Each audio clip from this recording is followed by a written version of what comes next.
या दिवसामध्ये आपण नायसियन मतांगीकार जो आहे, जो आपण म्हणू शकतो विश्वासाचा कबुलीनामा, अ, त्यावर आपण मनन करत आहोत. अ, त्यावरच आधारित मागील आठवड्यामध्ये व्हीबीएस झालं आमच्या चर्चचं, आणि देवाने खूप आशीर्वादित केलं. लेकरं आशीर्वादित झाले. आणि आता 1700 वर्ष पूर्ण होत आहे या घटनेला, आणि अद्भुत रीतीने कसं देवाने त्या काळामध्ये त्याचं सत्याचं जतन केलं, नाही का. त्याच्या लेकरांना त्याने उभं केलं. आणि जरी पाखंडी मत उदयास होते, तरी देवाचं वचनाला ते कधीच डांबून ठेवू शकले नाही, नाही का. मग आपण त्याची सुरुवात केली, त्याचा परिचय आपण पाहिला, की का बरं अ, हा जो मतांगीकार आहे तो कसा सुरू झालेला आहे, किंवा अ, कसं उदयास आला, त्याचा प्रारंभ. त्याच्याबद्दल आपण शिकलो की एरियस नावाचा जो पाखंडी व्यक्ती होता, नाही का. त्याने चुकीच्या प्रकारे त्रैक्य देव त्याच्यावरच त्याने घाला घातला होता. कशा प्रकारे? कारण तो त्रैक्यातील जो दुसरा व्यक्ती आहे, प्रभू येशू ख्रिस्त, त्याचं त्याचं दैवत्व त्याने नाकारलं. तो म्हणे की तो सार्वकालिक नाहीये देवाचा पुत्र. त्याला पित्याने बनवलेला आहे. निर्मितीच्या अगोदर अगोदर पुत्राला घडवलं आणि मग निर्मिती केली. आणि या अर्थाने तो पित्यासारखा देव त्याच्यामध्ये देव पण नाही. आणि त्यासोबतच आपल्याला पाहायला भेटतं अनेक अशा गोष्टी आहेत त्याने नाकारल्या. आणि ही बाब जी आहे, त्रैक देवाला, नाही का, त्रैकत्वाला बाधा आणणारी होती, त्रैकत्वावर घाला करणारी होती. आणि म्हणून यामुळं काय झालं की त्या काळामध्ये आपल्याला शिकायला भेटतं की मोठा गोंधळ निर्माण झाला. आणि मोठा गोंधळ निर्माण झाल्यामुळं नायसीन जे ठिकाण आहे, जे शहर आहे, त्या ठिकाणे एक धर्म परिषद बोलवली. जसं प्रेषितांची कृत्य 15 अध्यायामध्ये आपण पाहतो, पौलाच्या वेळेस एक धर्म परिषद बोलवली अशाच प्रकारचे जे चुकीचं शिक्षण होतं त्याला खारीज करण्यासाठी. तशीच धर्म परिषद बोलवली. आणि तिथं हे जे पाखंडी विचार होते आणि हे जे शिक्षण होतं एरियसने दिलेलं, आपल्याला पाहायला भेटतं की पवित्र शास्त्रानुसार त्याला उत्तर दिलं. आणि त्या ज्या ज्या गोष्टी त्याने मांडल्या, ते जे काही पॉइंट त्याने काढले होते एरेसने, त्या प्रत्येक मुद्द्याला वचनाने हाताळलं गेलं. आणि वचनाद्वारे हे स्पष्ट केलं की आम्ही त्रैक देवावर विश्वास ठेवतो. खरी जी मंडळी आहे प्रेषितीय शिक्षणावर आधारलेली, ही जी मंडळी आहे ती कशावर विश्वास ठेवते? आमचा विश्वास हा प्रेषितीय विश्वास आहे, नाही का. आणि हा प्रेषित विश्वास पुन्हा एक वार देवाच्या वचनावर आधारलेला आहे, बरोबर की नाही. आणि मग ह्या सगळ्या गोष्टीबद्दल विचार करत असताना थोडक्यात ही पार्श्वभूमी तुम्हाला सांगत आहे. सगळं काय आहे, एकीकडे जे राजकीय नेते जे होते ते एरेसच्या बाजूने होते, आणि त्याचं पाखंडी शिक्षण सगळीकडे इतकं नाही का पसरत चाललं होतं की नाही का कितीतरी लोक त्याचे त्याला त्याचे अनुयायी, त्याला त्याला मान्यता देणारे होते. आणि जर एरियसचं हे जे पाखंडी जर शिक्षण जर असंच पुढे चालत राहिलं असतं, आणि जर नायसीन मतांगीकार नायसीन त्या ठिकाणी झालेलं जी धर्मसभा, त्यानंतर कॉन्स्टन्टिनोपल त्या ठिकाणी झालेली धर्मसभा, तिथं जर ह्या प्रश्नाचं जर उत्तर मिळालं नसतं, तर आपण सगळेजण यहोवा विटनेस असतो, नाही का. यहोवा साक्षी, नाही का. आपण फक्त यहोवा, नाही का, त्याला मानणारे असतो. आणि तेच घडलं असतं. पण ते महान आहे. आणि आपल्याला माहित आहे त्याचं सत्य कधीच कोणत्याच काळामध्ये कोणीच दाबून ठेवू शकलेलं नाही. तर त्याच्या सुरुवात आपण पाहिली. त्यानंतर एरियसचा मृत्यू कसा झाला त्याबद्दल सुद्धा आपण मागे शिकलो, की त्याने दबाव आणला, नाही का, त्या राजकीय नेत्यांद्वारे चर्चच्या त्या ज्या पुढाऱ्यांवर त्याने दबाव आणला. आणि त्याची इच्छा होती की आता जे कम्युनियन आहे, तो जो प्रभूचा मेज आहे, मला सहभागी व्हायचा आहे. आणि त्यावेळेस अथेनेसियस जो होता, त्याने त्याच्यावर दबाव आला. आणि मग अथेनेसियसने प्रार्थना केली देवाकडे, की देवा, तो जो दिवस आहे, नाही का, ज्या दिवशी एरियस हे प्रभू भोज घ्यायला येईल, नाही का, तो दिवस उगवण्याच्या अगोदर तो मरावा म्हणे. प्रार्थना केली त्याच्यासाठी. आणि मग आपण पाहिलं की तो इतका गर्वाने फुगलेला त्या शाही दरबारातून निघालेला आहे. त्याच्या माग मोठे लोक आपण पाहिले की बॉडी गार्ड तिथून चाललेले आहेत. आणि मग जात असताना तो जसा जवळ येतो, तिथे एका स्तंभाजवळ तो आला. आणि अचानक त्याच्या आंतरिक, त्याच्या सद्सद विवेकामध्ये असं म्हटलं जातं, अंतकरणात अशी भयंकर दहशत देवाने निर्माण केली की ज्यामुळे त्याच्या पोटात खळबळ झाली. आणि तो काय म्हटला तेथील त्या लोकांना, की मला वॉशरूमला जायचंय म्हणे. त्या म्हणे की ते कॉन्स्टन्टिनोपल त्या ठिकाणी, त्या त्या त्या ठिकाणी म्हणे माग वॉशरूम आहे, तू जा म्हणे. आणि त्या ठिकाणी गेल्यानंतर तिथंच आपल्याला पाहायला भेटतं तो भयंकर रीतीने मरण पावला त्या ठिकाणी. तर पाखंडी मत आलं पण देवाने सोडलं नाही. देवाचा क्रोध किती भयंकर आहे. आता ते पाहत असताना आपण पहिली जी ओळ आहे तिला सुरुवात केली होती मागच्या आठवडी.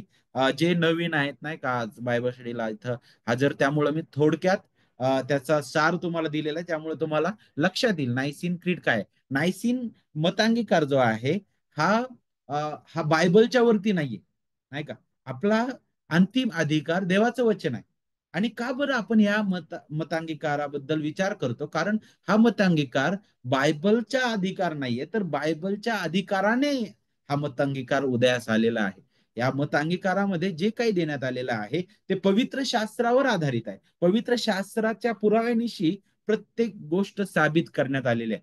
आणि म्हणूनच आपण त्याचा विचार करत आहोत आपल्या जिवंत अशा बायबल चर्चमध्ये, मराठी बायबल स्टडीमध्ये. आणि विशेष करून आपण मागच्या आठवडी सर्व समर्थ एकच देव त्यावर मनन केलं. खरं तर हा पूर्ण एक भाग आहे. सर्व समर्थ एकच देव जो पिता आकाश आणि पृथ्वीचा दृश्य आणि अदृश्य गोष्टींचा निर्माण करतात त्याचवर आम्ही विश्वास ठेवता, हा एकच भाग आहे.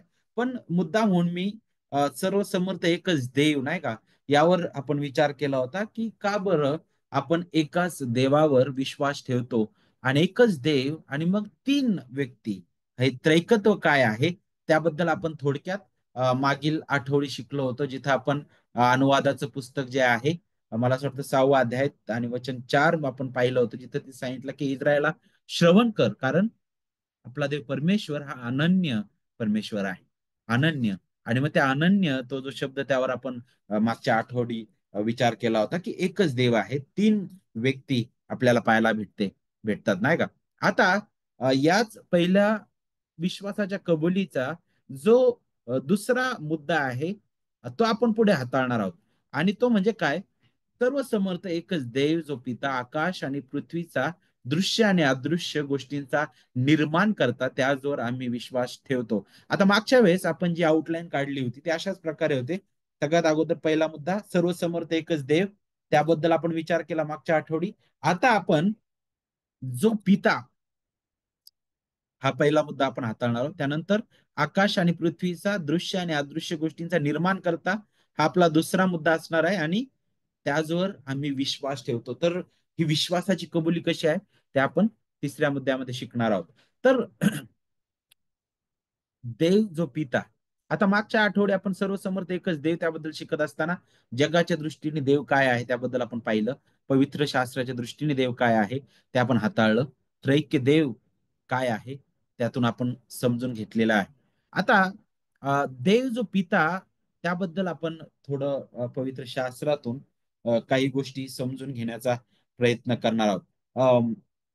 ज्यावेळेस नायसीन मतांगीकार जो आहे तो लिहिण्यात आला, किंवा फारच विचारपूर्वक ह्या सर्व मुद्द्यांची रचना केलेली आहे. कारण मी अगोदरही सांगितलं की हा जो एरियस होता त्याने जे पाखंडी मतं मांडले होते हे पूर्णपणे त्रैक्याला घाला करणारे होते.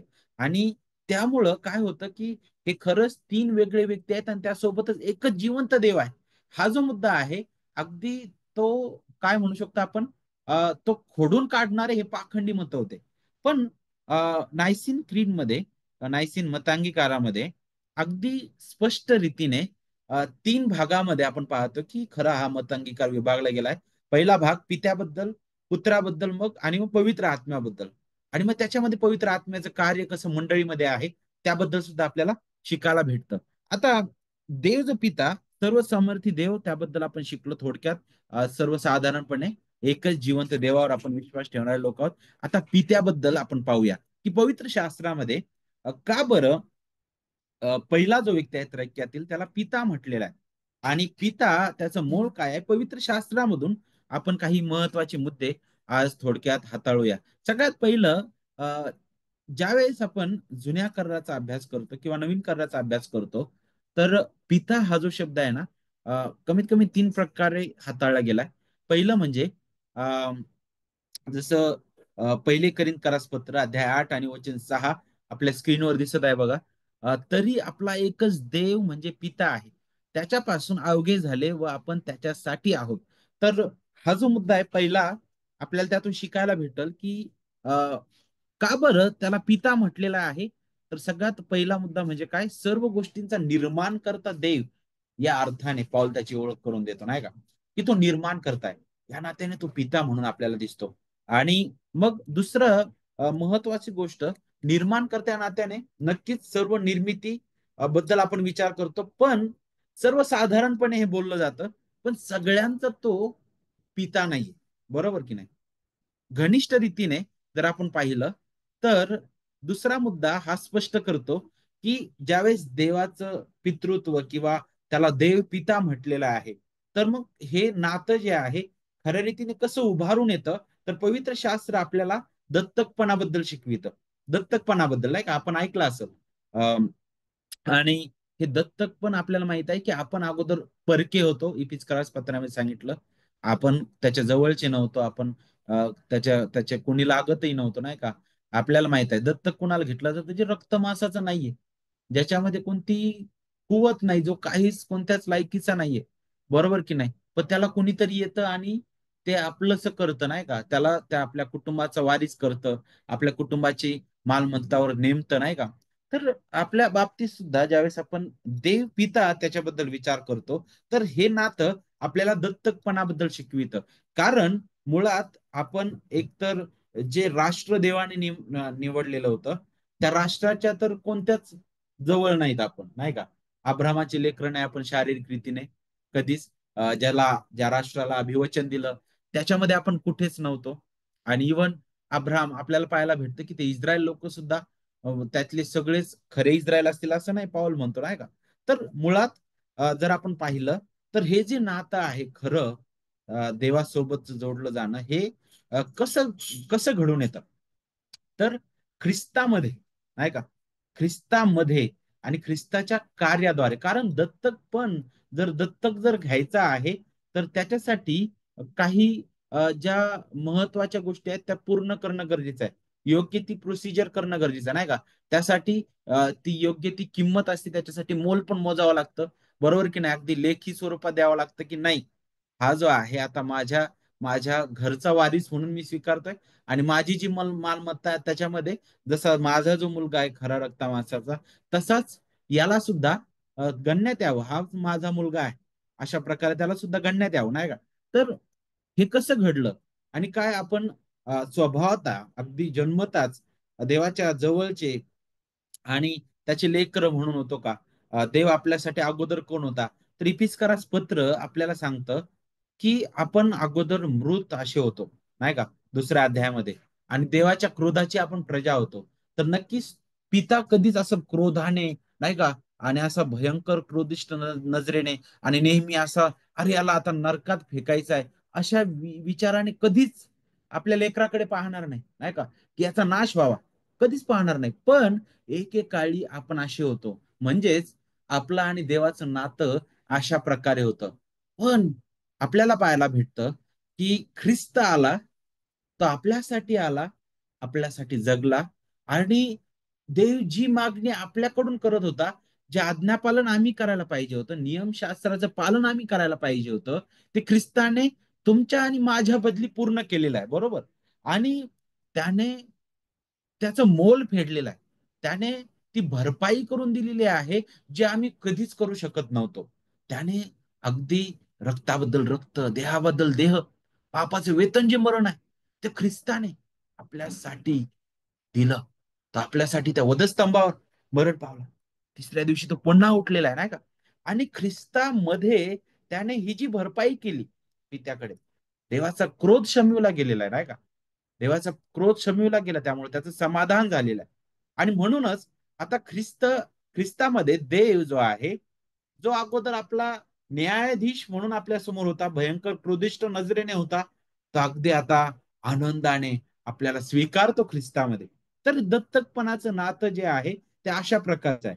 आता तो देव आपला पिता झालेला आहे. म्हणूनच रोमकरास पत्र 8 अध्याय वचन 15 मध्ये पॉल काय म्हणतो, कारण पुन्हा भीती बाळगावी, पुन्हा भीती बाळगावी. अगोदर भीती बाळगण्याचं कारण होतं, बरोबर की नाही?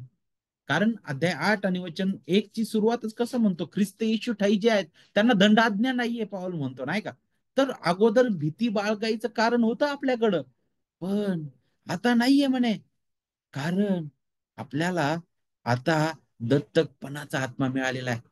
हा देवाचा आत्मा आपल्या हृदयात आहे आणि तो आपल्याला वारंवार याची जाणीव करून देतो की अरे, आता तू देवाच्या क्रोधाखाली नाहीये, तू त्या क्रोधापासून सुटलेला आहे, देवाचं खरं लेकरू तू झालेला आहे.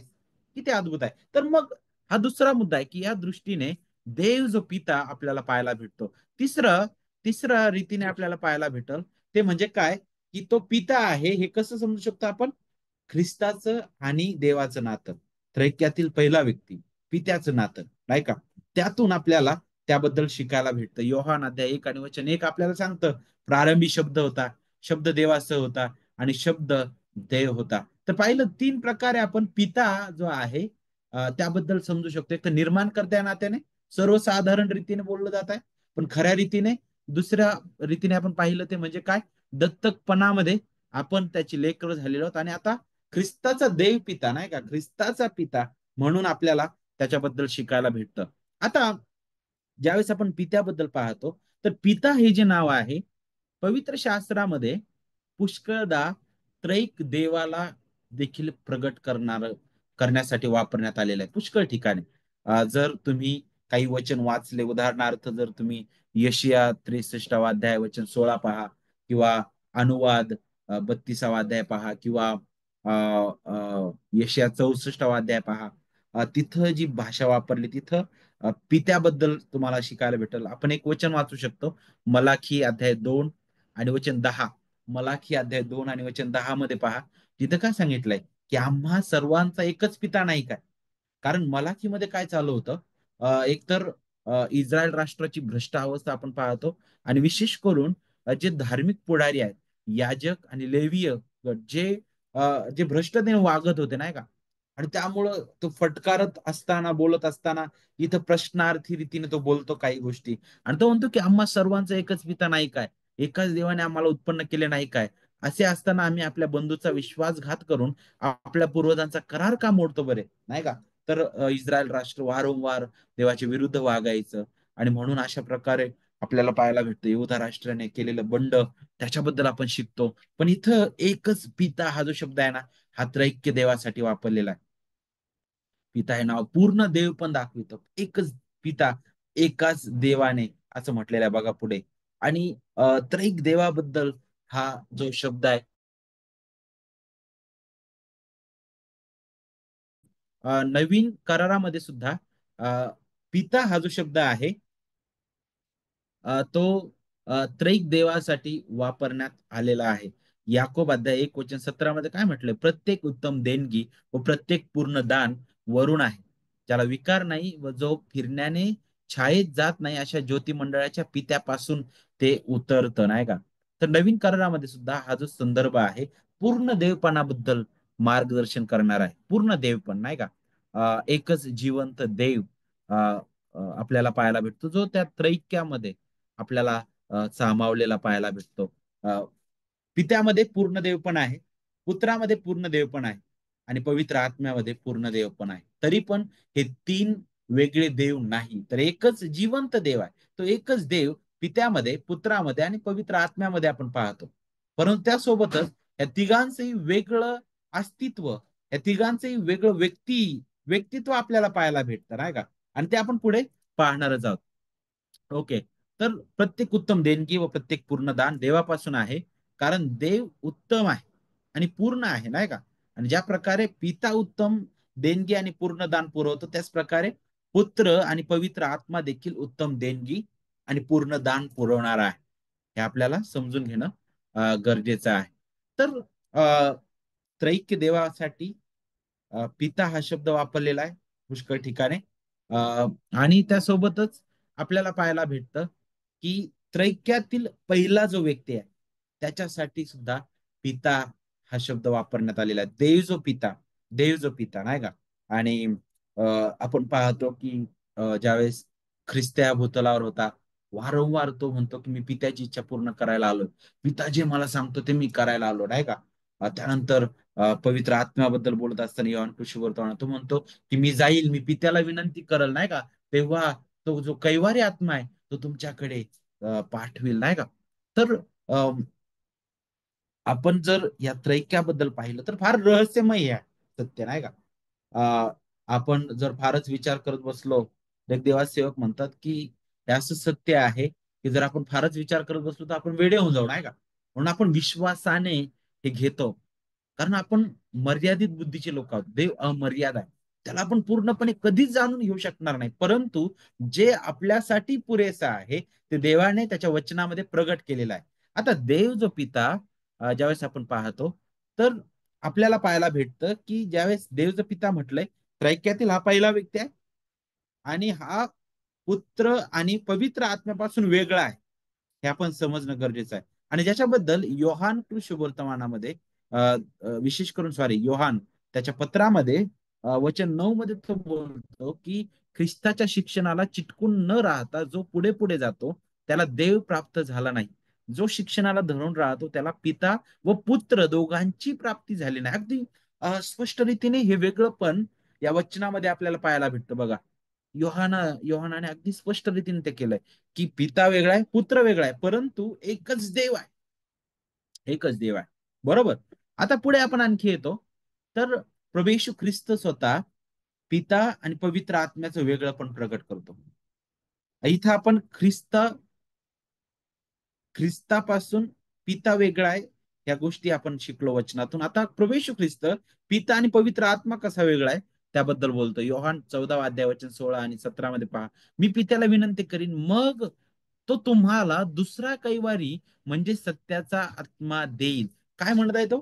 पित्याला विनंती करील मग तो सत्याचा आत्मा देईल, अशासाठी की त्याने तुमच्या बरोबर सदा सर्वदा राहावे. तर त्रैक्य देव आपल्याला अशा प्रकारे आपण समजू शकतो की एकच देवपणामध्ये सामावलेले तीन व्यक्ती आहेत. देवचं पिता, देवचं पुत्र आणि देवचं पवित्र आत्मा. पण जरी ते एकाच देवपणामध्ये सामावले आहेत, तरी पण त्यांना तिघांनाही वेगळं अस्तित्व आहे, बरोबर. आणि आपल्या समोर एक बघा चार्ट आहे बघा, एक आकृती सारखं आहे बघा. जिथं तुम्हाला तिथे शिकायला भेटल. त्रिकोण दाखवलाय आणि तिथं बघा पिता पुत्र आणि पवित्र आत्मा असं दाखवलं आणि मध्ये बघा देव. तर ही आकृती जी आहे ते आपल्याला त्यांचं वेगळं पण आणि त्रैक्य देव ते समजून घ्यायला मदत करत. पहिली गोष्ट, पिता पुत्र नाहीये, किंवा पुत्र पवित्र आत्मा नाही, किंवा पवित्र आत्मा पिता नाही, हे आपण समजून घेणं गरजेचं आहे. एकच देव आहे, या एकच देवपणामध्ये सामावलेले हे तीन व्यक्ती आहेत. या तिघांचंही वेगळं अस्तित्व आहे, नाही का? आणि हे आपल्याला समजून घेणं गरजेचं आहे. आणि तिघही एकमेकांना गौरव देतात. पिता पुत्राला आणि पवित्र आत्म्याला पण गौरव देतो. आपल्याला पाहायला भेटतं की पुत्र पित्याला गौरव देतो आणि पुत्र आणि पवित्र आत्मा पित्याला गौरव देतो आणि पुत्राला गौरव देतो. किती अद्भुत हे आहे, फार रहस्यमय आहे, नाही का? पण ज्यावेळेस आपण देवपणाबद्दल विचार करतो, नक्कीच ज्यावेळेस ख्रिस्त म्हणतो की मी पित्याची इच्छा पूर्ण करायला आलो, किंवा पवित्र आत्म्याबद्दल बोलताना ख्रिस्त म्हणतो की तो स्वतःच काही बोलणार नाही, नाही का? तर जे तो ऐकेल तेच तो सांगेल. तर याचा अर्थ ह्या त्रैक्य देवामध्ये दर्जा नाही होत निर्माण, नाही का? की पिता अगदी आता उच्च पातळीवर आहे आणि मग त्याच्या खाली पुत्र आहे, मग सगळ्यात खालचे पात्र म्हणजे एक दोन आणि तीन नंबर, नाही का? असं आपण कधीच त्रैक्याबद्दल पाहू शकत नाही. तर एक दोन तीन नाही, तर एकच नंबर मध्ये आपल्याला तिघं पाहायला भेटतील, नाही का? पिता ज्या प्रकारे देव आहे पूर्ण, त्याच प्रकारे पुत्र आहे, त्याच प्रकारे पवित्र आत्मा आहे. मग ज्यावेळेस पुत्र असं म्हणतो की मी पित्याची इच्छा पूर्ण करायला आलो, ज्यावेळेस पुत्र पवित्र आत्म्याबद्दल म्हणतो की तो स्वतःच काही सांगणार नाही, स्वतःच काही बोलणार नाही, तर मग कोणत्या अर्थाने आणि कशा प्रकारे? त्यानंतर नायसिन क्रीड मध्ये विशेष करून मतांगीकारामध्ये जर तुम्ही पाहिलं, तर अ, पवित्र आत्म्याबद्दल सांगितलं की तो पित्यापासून येतो, पुत्राबद्दल सांगितलं की तो पित्यापासून आहे. तर याचा अर्थ त्यांच्यापासून निर्मित नाही येतो. ज्यावेळेस त्यांच्यापासून आहे म्हटल्यानंतर ते आपल्याला तारणाच्या योजनेबाबत आपल्याला मार्गदर्शन करतं की अ, देव देवपणामध्ये अगदी तिघही समान पातळीवर आहे. देवपणाची सर्व गुण वैशिष्ट्ये तिघांमध्ये आपल्याला अगदी समान पातळीवर आहे. पिता सार्वकालिक आहे, महान आहे, निर्माण करता आहे, सार्वभौम सर्व सामर्थ्य आहे. तशाच प्रकारे पुत्र आहे, तशाच प्रकारे पवित्र आत्मा आहे. परंतु तारणाच्या कार्यामध्ये हा त्रैक देव जो आहे एकमेकांच्या अधीन झालेला आपल्याला पाहायला भेटतं, स्वइच्छेने आणि आनंदाने. पित्याने तारणाची योजना केली, पुत्राने आनंदाने पित्याला हो म्हटलं की होय पित्या, तू ही योजना केलेली आहेस, ती मी पूर्ण करणार आहे.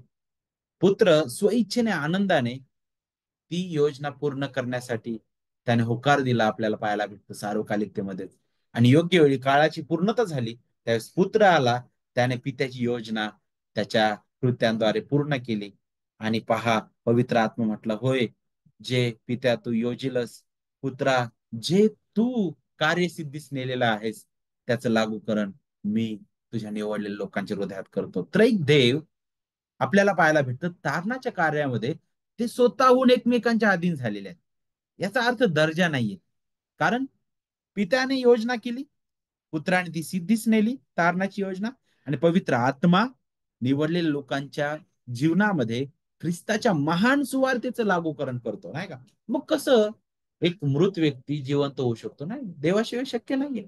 देवाचा आत्मा ते करतो, बरोबर की नाही? योहान कृष्ण वर्तमानामध्ये काय सांगितलंय की तो देवाचा आत्मा येईल. तो तुम्हाला कशाबद्दल? पापाविषयी, नीतिमत्वाविषयी आणि न्यायनिवाडीविषयी तो काय करून देईल? खात्री करून देईल.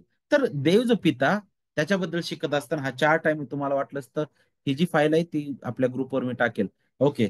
तर पित्याबद्दल शिकत असताना आपण पाहिलं की तीन प्रकारे, एक तर तो निर्माण करता या नात्याने, दत्तकपणाबद्दल आपण शिकलो की आपण त्याच्या कुटुंबाचा एक भाग झालो, त्या अर्थाने तो पिता म्हणून आपण पाहतो, ख्रिस्ताचा पिता म्हणून आपल्याला तो दिसतो. आता ज्यावेळेस आपण पित्याबद्दल शिकतो, तर पुढचा मुद्दा आहे तो म्हणजे पितृत्व, नाही का? आपल्याला शिकणं गरजेचं आहे. फादरहुड, नाही का? त्याचं पितृत्व काय आहे देवाचं, त्याबद्दल आपण शिकणं गरजेचं आहे. म्हणजे त्याचं इथं मात्र नातेसंबंधाबद्दल आपल्याला शिकायला भेटतं. ज्यावेळेस पितृत्व किंवा फादरहुड आपण म्हणतो ना, तर ते नातेसंबंधाबद्दल आपल्याला मार्गदर्शन करणार आहे. आणि ज्यावेळेस पितृत्वाबद्दल आपण पाहतो, तर सगळ्यात अगोदर निर्माण करता या नात्याने त्याचं निर्मितीशी असणारं जे नातं आहे, त्याबद्दल आपण शिकू शकतो की तो निर्मितीशी सहनशीलतेने वागतो. त्यानंतर आपण पाहतो की तो एक महान राजा या नात्याने आपली काय करतो? काळजी घेतो. तो आपल्याला पुरवठा करतो. कारण पूर्वीच्या काळामध्ये राजाला सुद्धा पिता म्हणण्यात यायचं. कारण राजाची ही जबाबदारी होती की प्रजेची काळजी घेणं, त्याला पुरवठा करणं, त्याला तिचं संरक्षण करणं, नाही का? आणि तेच सर्व गुण आपल्याला पित्यामध्ये पाहायला भेटतात. आपल्याकडे वचन वाचायला वेळ नाही, तुम्ही नंतर हे वचन वाचू शकता, नाही का? त्यानंतर कुटुंबाचं मस्तक या नात्याने सुद्धा आपल्याला त्याचं जे पितृत्व आहे ते पाहायला भेटतं. कशा प्रकारे कौटुंबिक नातं आपण जुन्या करारामध्ये पाहतो की ज्यावेळेस इस्रायल आणि देव पिता याहवे देव, त्यांच्या दोघांबद्दल आपण संभाषण पाहतो, किंवा देव ज्यावेळेस इस्रायल राष्ट्राबद्दल बोलतो, तर त्यांच्यामधील एक कौटुंबिक नातं आपल्याला पाहायला भेटतं. जसं होशे 11 आणि वचन 1 मध्ये देव जो आहे तो इस्रायलाला त्याच्या भूतकाळाची आठवण करून देतो. तो म्हणतो की इस्रायल लहान मुलं असता त्याच्यावर माझी प्रीती बसली, मी त्याला आपला पुत्र म्हणून मिस्रातून बोलवलं म्हणे. तर एक कौटुंबिक नातं असल्यासारखं आपल्याला इथं पाहायला भेटतं, नाही का? किती अद्भुत आहे की माझं लहान मूल, तो लहान मूल असता मी त्याच्यावर प्रीती केलेली आहे. किती अद्भुत आहे. काहीतरी इस्रायलाने चांगलं केलं म्हणून नाही, त्याला कुठं जागाच नाही म्हटलेलं आहे का? तो म्हणतो मी त्याच्यावर प्रीती केली आणि मी त्याला आपला पुत्र म्हणून मिस्रातून बाहेर बोलावलं. किती अद्भुत हे आहे देवाचं नातं. देव स्वतःला पालक म्हणून इथं प्रगट करत आहे. आणि किती अद्भुत रीतीने त्याचं पितृत्व आपल्याला त्या इस्रायलाच्या जीवनामध्ये पण पाहायला भेटतं. मिसर देशातून अद्भुत रीतीने त्याने त्यांना बाहेर काढलं. तिथं समोर कितीतरी संकट आले, नाही का? तांबडा समुद्र होता पुढं, माग ते सैन्य आहे, तो तांबडा समुद्र दुभागला, तिथून अरण्यामध्ये आले. अरण्यामध्ये अगदी आपण पाहतो की सर्व गोष्टींचा पुरवठा देवाने त्या अरण्यामध्ये सुद्धा पुरवला. कोण म्हणू शकतं की अरण्यात आम्हाला काहीतरी चांगलं भेटेल खायला आणि आम्ही जगून निघू? अरे आम्ही 40 वर्ष फिरतोय, आमचे कपडे इरत नाहीत, आमच्या चपला ज्या आहेत त्या झिजत नाहीत. अरे ही देवाशिवाय नाहीये. हे पितृत्वाची सावली आपल्याला पाहायला भेटते. जरी ते लोक कुरकुर करणारे होते, पण देवाचं किती महान असं पालक पण आपण तिथं पाहतो की तो त्याच्या लेकरावर प्रीती करतो. पण याचा अर्थ ज्यावेळेस आपण त्याला पिता म्हणून पाहतो, तर तो त्यांची पाप, त्यांची दुष्टता झाकून ठेवत नाही. आपण समजून घेणं गरजेचं आहे. आणि पुढे नवीन करारामध्ये सुद्धा मत्ते 7व्या अध्यायामध्ये आणि लूक 11व्या अध्यायामध्ये ख्रिस्त म्हणतो की ज्या प्रकारे जगातील पिता आपल्या मागण्या ऐकतो, त्याप्रमाणे स्वर्गीय पिता आपल्या प्रार्थनेला उत्तर देतो, नाही का? तर एक कौटुंबिक नातं आपल्याला पाहायला भेटतं. आणि एवढंच नाही, तर पिता या नात्याने तो आपण त्याची लेकरं आहोत म्हणून तो आपल्याला काय करतो? शिस्त लावतो. अनुशासन आपण म्हणतो, नाही का? इब्री लोकास पत्रकर्ता जो आहे 12वा अध्याय वचन 5 ते 10 मध्ये तुम्हाला त्या शिस्तीबद्दल शिकायला भेटत, नाही का? की तो काठी सुद्धा उगारतो. जर तुम्ही जुन्या करारामध्ये जर बारकाईने पाहिलं, तर इस्रायल राष्ट्र, यहुदा राष्ट्र आणि इस्रायल राष्ट्र जेव्हा जेव्हा देवाच्या विरुद्ध वागायचे, तेव्हा तेव्हा देव त्यांना अनुशासन लावत होता. आणि देव काय म्हणतो माहिती यशायामध्ये? तो म्हणतो की मी अश्शूराला माझ्या क्रोधाची काठी म्हणून उपयोगात आणत आहे. बरोबर? कारण माझ्या लोकांना अनुशासन लावण्यासाठी. अश्शूराला उठवलं त्याने उत्तरेकडच्या राष्ट्राला शिस्त लावायला. तर दक्षिणेकडील विशेष करून यहुदा राष्ट्राला शिस्त लावण्यासाठी त्याने बाबेल राष्ट्राला उभं केलं नंतरच्या काळामध्ये. बरोबर? आणि तो म्हणतो की हे माझी क्रोधाची काठी म्हणून मी उपयोगात आणली. किती किती किती अद्भुत आहे की देव अनुशासन लावणारा देव आहे. कारण पिता या नात्याने तो शिस्त लावतो. ब्रदर दिनेश, स्क्रीनला हात नका लावू कृपया. ते स्क्रीनवर बघ हे होत आहे.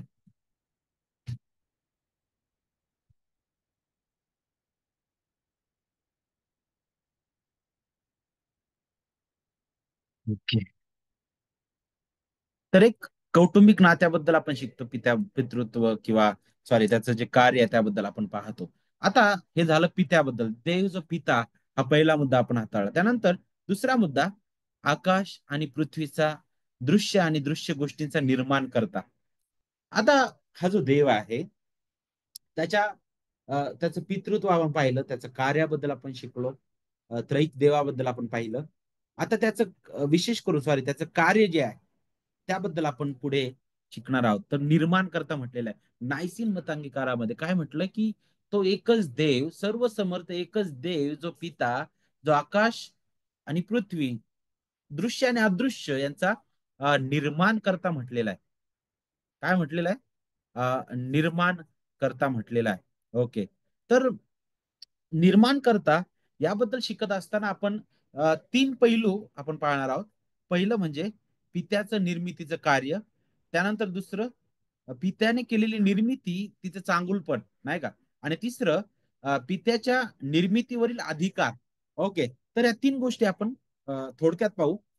नायसिन मत अंगीकारामध्ये ज्यावेळेस बोललं जातं त्यावेळेस अशा प्रकारे बोललंय: सर्व समर्थ एकच देव जो पिता, जो आकाश आणि पृथ्वी व दृश्य आणि अदृश्य गोष्टींचा निर्माण करता. तर का बरं अशा प्रकारे बोललं जात आहे? का बरं ही पहिली लाईन मतांगीकारामध्ये सुरुवातीला आहे? कारण तुम्ही जर बारकाईने पवित्र शास्त्राकडे जर पाहिलं, तर तुम्हाला हे पाहायला भेटल की हा जो मत अंगीकार आहे पूर्णपणे पवित्र शास्त्रावर आधारलेला आहे. पवित्र शास्त्राची पण सुरुवात तुम्हाला अशाच प्रकारे पाहायला भेटते. कारण अ, अ, प्रारंभी देवाने आकाश आणि पृथ्वी उत्पन्न केली, बरोबर? तशाच प्रकारे तुम्हाला सुरुवात पवित्र शास्त्राची पाहायला भेटते. आणि आपल्या विश्वासाची कबुली ह्या ह्या पहिल्या वचनावर अगदी आधारलेली आहे. कारण हे पहिलं वचन जर तुम्हाला समजलं ना, तर पूर्ण बायबल समजण्यासाठी तुम्हाला मदत होईल. कारण अनेक गोष्टी या वचनामध्ये आहेत. इथं देव कोण आहे याबद्दल शिकायला भेटतं, त्याची गुणवैशिष्ट्ये आपल्याला पाहायला भेटते, त्याने केलेलं कार्य आपल्याला शिकायला भेटतं, त्याच्या भविष्यातील योजना सुद्धा आपण पाहू शकतो. तर यातून आपल्याला शिकायला भेटतं की तो विश्वाचा निर्माण करताय, तो सर्व गोष्टींचा निर्माण करता देव आहे. आणि त्याने निर्माण करून सोडून नाही दिलेलं. जसं आपण माग शिकलो की काही जगातील लोक म्हणतात की देवाने निर्माण केलं आणि त्याने सोडून दिलं, आता जे काही घडतं आपोआप घडतं नाही का. जर विज्ञानाकडे आलं तर विज्ञान म्हणतं की नाही, हे आपोआप घडून आलं नाही का. असं दिवसेंदिवस काय झालं, प्रगती होत गेली नाही का. त्या अगोदर ते अमिबा काय काय म्हणत राहतात नाही का, ते छोटे छोटे कण, त्याच्यामध्ये बदल होत गेला, मग त्याचं काहीतरी घडलं, त्याचं काहीतरी घडलं, असं एक एक एक एक एक एक रूपांतर होऊन मग एक दिवस अशा प्रकारे सृष्टीची निर्मिती झाली. त्याला पुष्कळ काळ लागलेला आहे. पण बायबल आपल्याला तसं नाही शिकवत. बायबल आपल्याला सांगतं 6 दिवसात घडलं. अगदी स्पष्ट ते आहे. देवाने घडवलं, कारण देव आहे घडवणारा. ओके. आणि त्याने तिथं सोडलं नाही, तर तो जतन करतो, त्याचं पालन पोषण तो करतो. ओके. तर देवाने केलेली निर्मिती जी आहे तिच्याबद्दल आपल्याला अध्याय 1 आणि 2 मध्ये अगदी स्पष्ट केलेलं आहे. 6 दिवसात त्याने निर्माण केलं. आणि त्याबद्दल शिकत असताना आपण पाहतो अनेक वचन आहेत जे आपल्याला देवाच्या निर्मितीबद्दल शिकवतील. जसं यशया 44 आणि 24 मध्ये आपण पाहतो, तुझा उद्धार करता गर्भावस्थेपासून तुला घडणारा परमेश्वर म्हणतो, मी वस्तुमात्राचा करता परमेश्वर आहे. वस्तुमात्राचा हा शब्द वापरलाय. मी एकट्याने आकाश पसरले म्हणे. आकाश पसरले, जसं तुम्हाला माहिती आहे का, जसं आपण चटई टाकतो खाली नाही का, हा, किंवा कोणी पाहुणे आल्यानंतर आपण काहीतरी आथरतो खाली, अशा प्रकारचा शब्द आहे की अरे इतकं अवाढव्य, इतकं हे मोठं विश्व, तो म्हणतो आकाश पसरले, त्याचा तो म्हणतो पृथ्वीचा विस्तार केला. हे अगदी नाही का आपल्याला समजणाऱ्या भाषेसारखं आहे की देव किती महान आहे. त्याची महानता त्यातून आपल्याला शिकायला भेटतं. त्यानंतर आपण पाहतो की तो ज्यावेळेस आपण निर्मितीबद्दल शिकतो तर पित्याचं नाव आहे. त्याने आकाश पृथ्वी सर्व काही निर्माण केलं. पण जर आपण पवित्र शास्त्राबद्दल पाहिलं तर फक्त पिताच निर्मितीमध्ये कार्यरत आहे का, तर बिलकुल नाही. त्रैक देव आपण पाहतो नाही का, त्रैक देव निर्मितीच्या कार्यामध्ये कार्यरत असताना आपल्याला दिसतो. तारणाच्या कार्यामध्ये सुद्धा त्रैक्य देवाचं कार्य आपल्याला पाहायला भेटतं.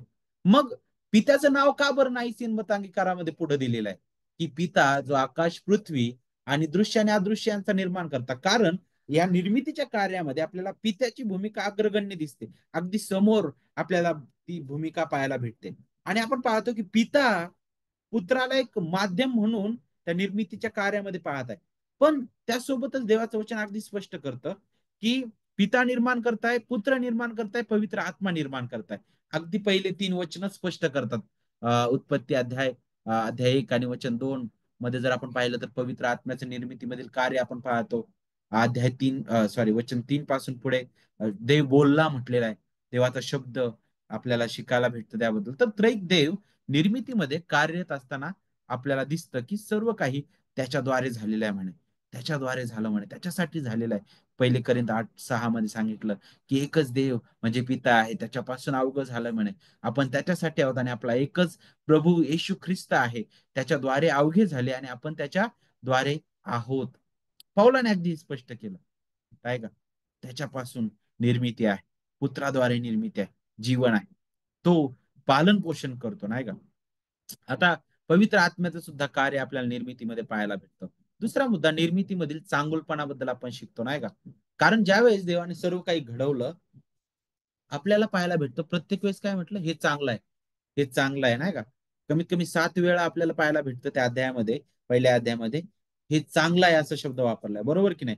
आणि ज्यावेळेस तुम्ही अध्यायाच्या शेवटी येता वचन 31 मध्ये, तिथंच काय सांगितलंय, तिथं म्हटलंय की आपण केलेले सर्व फार चांगले आहे, बरोबर.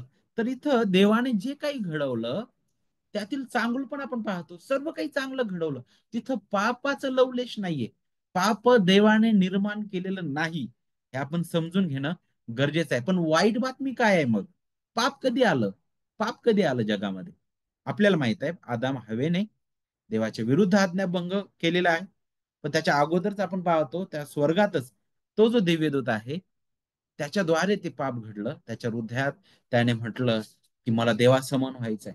आणि आपण पाहायला भेटतं की तो देवदूत त्याला त्याने खाली फेकलं. तो दुष्ट सैतान आपण पाहतो नाही का, त्याने भुरळ घातली.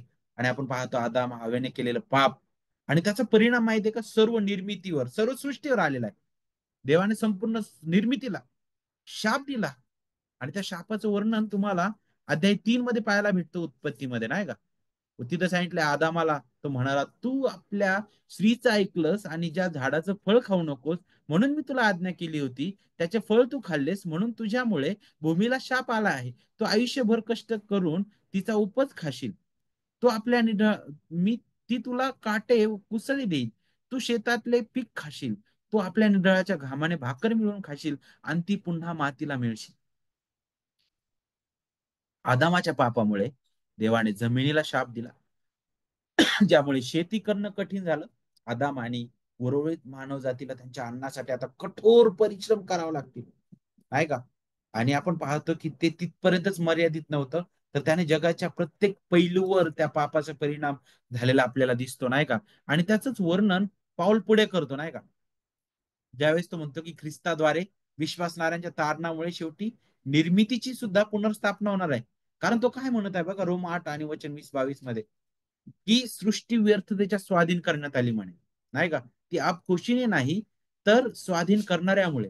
सृष्टी स्वतः नश्वरतेच्या दास्यातून मुक्त होऊन तिला देवाच्या मुलांची गौरवयुक्त मुक्तता मिळावी याची वाट पाहते म्हणे. पाहिलं? त्याचा परिणाम सृष्टीवर पण आलेला आहे. पण आपल्यासाठी महान आशा आहे. ती आशा काय माहितीये? ख्रिस्तामध्ये. दुसरे करीन 5 अध्याय वचन 17 मध्ये काय सांगितलंय? म्हणून जर कोणी ख्रिस्तात आहे असेल तर तो नवी उत्पत्ती आहे. ही भाषा आहे ना, पहा पुन्हा त्या अध्याय 1 ची आठवण करून देते, बरोबर? ही महान आशा आहे आपल्याला. ख्रिस्तात ठाई नवी उत्पत्ती, ख्रिस्तामध्ये पुनर्स्थापना, ख्रिस्तामध्ये पुन्हा ते नवीन येदेनकडे आपण वाटचाल करत आहोत. किती अद्भुत आहे. तिसरा मुद्दा शेवटचा आपण पाहू, तो म्हणजे काय? निर्मितीवरील अधिकार. आणि तो अधिकार कसा आहे बरं? तो निर्माण करता या नात्याने त्याचा निर्मितीवर अधिकार आहे, बरोबर की नाही?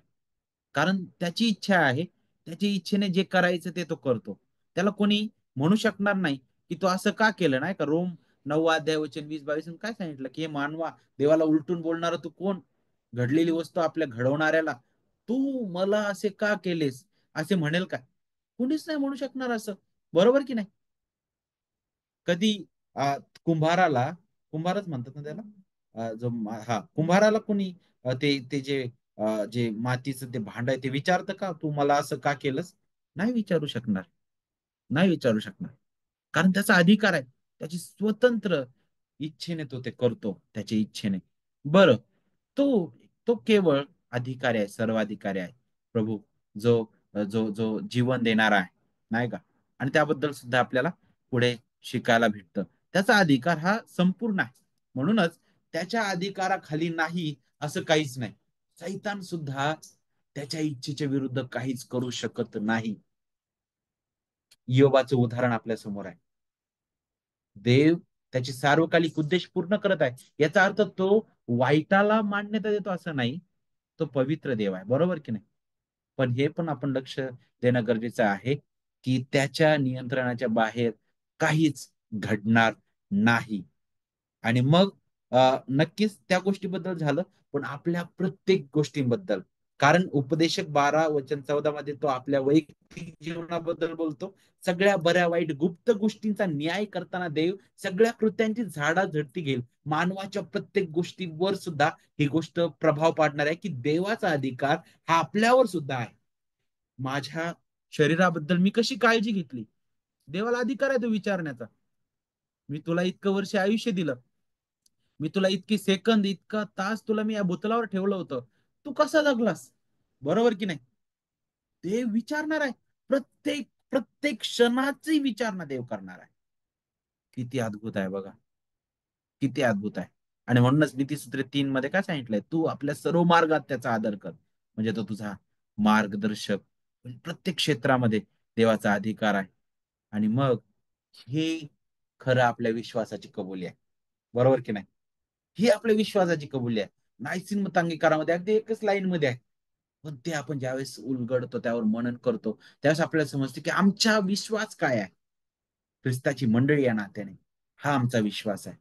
आम्ही एकच जिवंत देवावर विश्वास ठेवणारे लोक आहोत. आम्ही त्या जिवंत देव जो पिता, देव जो पुत्र, देव जो पवित्र आत्मा, या त्रैक देवावर विश्वास ठेवणारे लोक आहोत. तो महान निर्माण करता आहे, हा आमचा विश्वास आहे. आणि हाच आपला शेवटचा मुद्दा आहे, की आम्ही यावर विश्वास ठेवतो. विश्वास ठेवणं, पूर्ण हवाला टाकणं नाही का? पूर्ण आपला भार टाकणं त्यावर. आपला विश्वास काय आहे? आमचा देव कोण आहे? त्याने काय केलं आमच्यासाठी? आज आम्ही देवामध्ये कोण आहोत? आणि भविष्यामध्ये आम्ही कोण असणार आहोत? ह्या सर्व गोष्टी आपल्याला त्याची आठवण करून देतात आणि योहान 3:16 मध्ये अगदी सुंदर रीतीने विश्वासाचं मौल्यवान उदाहरण आपण पाहतो, की देवाने जगावर एवढी प्रीती केली, की त्याने आपला एकुलता एक पुत्र दिला, अशासाठी की जो कोणी त्याच्यावर विश्वास ठेवतो, त्याचा नाश होऊ नये, तर सार्वकालिक जीवन प्राप्त व्हावे. देवाने आपल्या पुत्राला जगाचा न्याय निवाडा करण्यासाठी नव्हे, तर त्याच्याद्वारे जगाचे तारण व्हावे म्हणून पाठवले. जो त्याच्यावर विश्वास ठेवतो, त्याच्यावर न्याय निवाड्याचा प्रसंग येत नाही. जो विश्वास ठेवत नाही, त्याचा न्याय निवाडा होऊन चुकला आहे. कारण त्याने देवाच्या एकुलत्या एका पुत्राच्या नावावर विश्वास ठेवला नाही. काय आपला विश्वास आहे? देव कोण आहे? जगाची अवस्था काय आहे? देवाने आपल्यावर कशी प्रीती केली? आणि जर आम्ही पुत्रावर विश्वास ठेवला नाही, तर आमचं काय होणार आहे? बरोबर? प्रार्थना करूया आपण. हे प्रभू, आम्ही तुझ्या नावाला धन्यवाद देतो.